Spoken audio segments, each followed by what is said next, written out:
Pozdrav ekipa.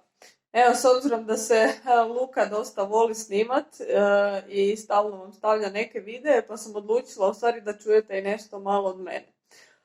Ono o čemu bih vam htjela danas pričat je nešto što dosta često nam postavljaju pitanja ljudi kad nam se jave da su zainteresirani za mentalni trening, a to je u stvari upravo razlozi zbog kojih se ljudi najčešće javljaju i zašto koriste usluge sportskog psihologa.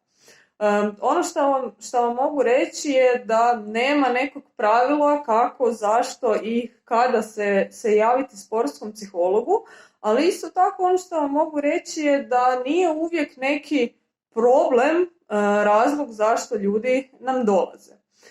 Dosta često se desi da sportaši jednostavno žele naučiti neke nove stvari, žele naučiti kako se bolje nositi sa pojedinim situacijama, bilo to na terenu ili van terena, ali isto tako i ponekad se tu dešavaju neki konkretni problemi.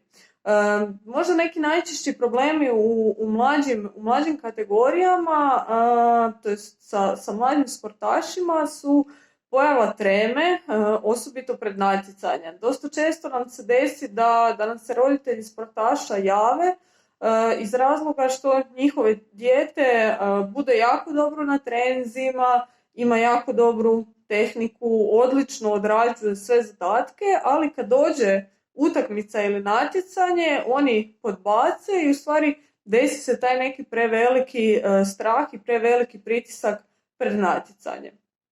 Isto tako, taj strah i trema nisu jedina emocija s kojom često sportaši imaju problema, pa tako ponekad se desi da ne mogu kontrolirati svoju neku ljutnju ili frustraciju, bilo to uzrokovano svojim pogreškama suigrača, nekada i sudačkim pogreškama, ali uglavnom znači, ta kontrola emocija definitivno je jedno od najčešćih stvari zašto sportaši se javljaju i dolaze na mentalni trening.